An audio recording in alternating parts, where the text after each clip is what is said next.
One of my favorite things to ask people, and it only works when you have somebody that's bold in their openness, is it's called the Peter Thiel paradox. And so this is what is one thing that you believe that is true that almost no one agrees with you on? And the reason this is such a great question is if you say something people already agree with, you failed. And if you say something nobody agrees with you on, suddenly you have to now talk your way out of whatever that was. So I'm very curious, Mark Reardon, what is your Peter Thiel paradox? So, boy, this is a really interesting question. I think I have to think about it for just a second. So, you want me to tell you what I believe that nobody else really agrees with? Yeah. I don't know. Boy, I'll give you mine. You want mine, and then you can think about it. Yeah. Let me see if I can get inspired here. So I think, and now I've gotten people to agree with me, so I'm going to have to come up with a new one. But mine has been, I think the state of Missouri should get together a pile of money and just put it in reserves for the day that the state of Illinois has to declare full-on bankruptcy. And the day they do that, we should buy all of East St. Louis all the way beyond east of Cahokia Mounds and bring that back into Missouri.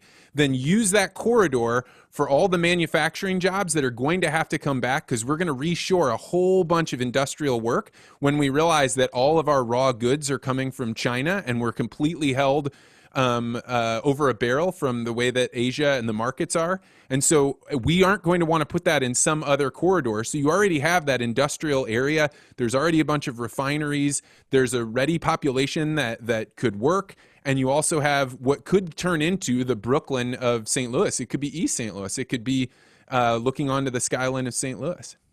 Well, what you're doing there is you're getting creative. You're thinking about something that these elected people that I just mentioned should be talking about and taking a swing of the bat at. You know, I love thinking like that. I think it's important. You've been on my radio show. You know, we've talked about some of these things. You're kind of catching me off guard here and on the spot, so I can't come up with something that's that brilliant, Vance. That's pretty good. I love that idea, really. But what I guess the one area. This is a broader area, and it seemingly is one of those things where people don't agree with me. I don't feel that climate change is the massive threat to the human existence that the St. Louis Post-Dispatch, the New York Times, CNN, and others feel. I think that I'm a lukewarmer, so I think climate change is real. I don't know how much we're causing it. I think that we have little to do with what's going on. Actually, no, let me tell you, climate change doesn't have anything to do with the fires in California. What has to do with the fires in California is lack of sound forest policies and things like that. But it's all nuanced. Does climate change have something to do with that? Sure. But we are told that there is no opposing view to climate change. That is, can I cuss on this podcast? Oh, yeah, man. This is anything you want. Bullshit. It's complete bullshit. I'm not an unreasonable person. You can have a conversation with me about things that are happening with the climate that are serious, but we are not going to go away in 10 years. Greta Thunberg is an alarmist. Some of these things are crazy, but people buy into it. Give you a perfect example. We're in the Midwest here. We have tornadoes, massive tornadoes. So we're told time and time again that the changes to the climate from CO2 are increasing tornadoes, making them more deadly. Completely false. Not true. There are different factors, not unlike the fires, right?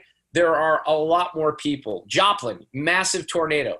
Would that development where that tornado took out those houses, was that there 10, 50? Well, that tornado took place maybe 10 years ago. Was that development there 15, 20 years ago? Probably not. There are more people. Remember, you're too young. It used to be kind of a joke that a tornado would just hit a trailer park, right? And that's the only place. Well, no, we have big developments in houses. We have a lot more development. Oh, yeah, California. The area that the climate change is driving different things, and there are effects that we have. But tornadoes, hurricanes, all these things, that's nonsense, in my opinion. Now, you're going to have people that say it's settled science. I say, bunk, it's not settled science. And by the way, I can provide you with scientists, climate scientists, PhDs, people who are very, very smart that can offer you this different perspective, which, by the way, I think that perspective is needed because we have to talk about adaptation. We have to adapt to this, right? Because it's not going to just go away. We have real challenges with the climate, but I get concerned that if you just have monolithic thinking on that with no opposing view to say, you know what, that's not factually true. Really, the science shows otherwise, that just sets us up for big failures. Well, and people also get put in the position that if you say, yes, I agree that this is true or this is happening, let's just put a parameter up and say this is happening with climate change. What you don't include in is what we ought to do about it. So people think, well, if you say this is true, now we ought to do these things, and you have to accept both at the same time. And those are totally separate things. Just because something is true doesn't mean it dictates what you should do in response to it. That's a great, and see, look, that's why I talk about these things, because I think it's important to say, okay, what are we going to do about it? I mentioned tornadoes. There's a guy named Richard Muller who's a PhD, real smart guy from Berkeley. And he's a physics professor who strongly believes that climate change is real, that we are driving climate change. But he will make the case that the number of severe tornadoes has actually gone down. It's not a scientific hypothesis. It's a conclusion based on observation. So you have to look at some of these things that are happening. But if you can't have real conversations and not be written off, because there are newspapers, editorial departments in this country, LA Times and others, that say we will not accept your view, your opposing different view. Well, how do we come up with solutions? I philosophically believe that denying poor civilizations access to power, to electricity, to water, I think that's cruel. I think it's oppressive, and I think it's outrageous. But for some reason, the climate alarmists get away with saying, we're not going to have a planet. California is going to slip into the ocean. What are we going to do? Hurricanes turn up. They can say all of those things without being checked, and they're never asked, hey, wait a second, wouldn't there be some big populations in Africa or India or Asia that could really, really benefit from fossil fuels and having carbon energy? The answer is yes.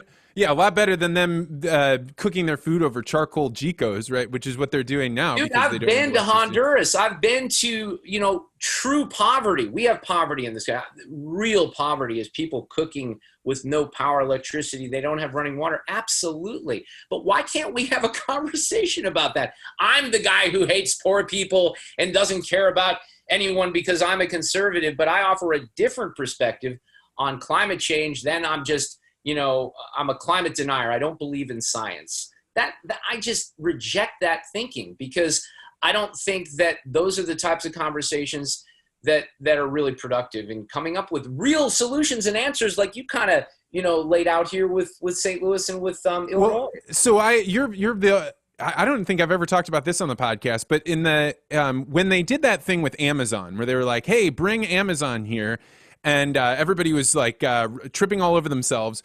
Here's my biggest issue right now. As a person that, I have some good ideas, but trying to get them into the political system, and they're not usually my ideas. I usually hear them from somebody else, and I'm the person that delivers them.